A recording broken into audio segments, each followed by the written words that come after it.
girls and boys. Nako, sigurado mag-e-enjoy kayo sa isang zoo na pinuntahan natin sa Rodriguez, Rizal. Naman, dahil bukod sa mga cute and furry zoo animals nila doon, may bagong addition sa kanilang koleksyon. Ito ang mga hayop na galing pa sa mga disyerto. Kung dati-rati ay sa TV nyo lang napapanood ang mga desert animals na ito, ngayon, personal nyo na silang makikita.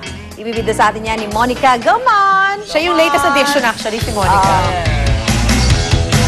Thank you so much, beautiful girls. Ayan, kinihirit na naman nga tayo dito sa unang hirit. Kaya sa mga bagets dyan, yung mga kabatch ko dyan, at sa mga bagets at heart din, ayan, kahit walang pasok ngayon, okay lang dahil field trip naman tayo ngayong umaga dito sa unang hirit. Dahil nandito nga tayo ngayon sa Avalon Zoo, dito po yan sa Montalban, Rizal, para nga ibida sa inyo yung iba't ibang hayop na actually bida rin sa tag-init. We have 4 kinds of animals. Unahin na natin itong nasa likod ko. Alright. This one, ito yung tinatawag nila na black-tailed prairie dog. Now, kahit na tinatawag siyang prairie dog, ito talagang hayop na ito ay kabilang sa mga rodent o daga ng mga hayop. And actually, sabi nila native daw ito sa grasslands o sa mga tuyong lupain ng Hilagang Amerika. Kilala rin ang hayop na ito bilang pagiging vocal animals, meaning hindi pa sila kumakanta, although I wish makita ko silang kumanta. Pero ginagamit kasi nila ang kanilang tono ng boses sa pagtawag o kaya pakikipag-usap sa mga kapwa nila animals. And ito na, isa sa mga distinct characteristics talaga nila ay kaya nilang tumagal sa temperaturang 38 to 40 degrees Celsius lang naman. Ikaw na talaga, prairie dog. Now next, meron naman din tayo dito ang silverback jackal. Ito nasa tabi ko ngayon.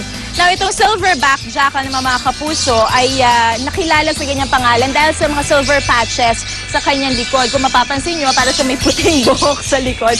Pero yun nga, yun yung pinaka-distinct sa kanya. And karaniwan, makikita daw to sa savanna at sa mga scrublands ng Africa. At ang diet niya, carnivorous po ang kanilang kinakain. Mahilig sila sa karne. Kaya thank God, may glass naman itong kanilang kulungan. At kaya nilang tumagal ng 45 to 50 degrees Celsius lang naman ang init sa lupa. Mas kaya pala nito ang mainit.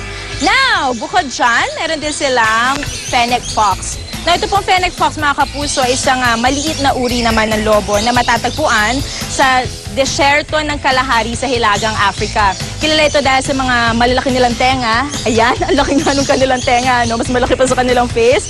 At ang pinakamaliit daw ito na species ng canid o ng pamilyang kinabibilangan ng mga aso at lobo. Adapted sila sa pagtira sa mga lugar na may matataas sa temperatura at umaabot po sa up to 45 degrees Celsius lang naman ang kaya nilang init ng lupa. And of course, ang last for now, ito yung tinatawag naman nila na meerkats. So itong meerkats, mga kapuso, ay isang maliit na mammal din na kadalasang naninirahan sa desyerto.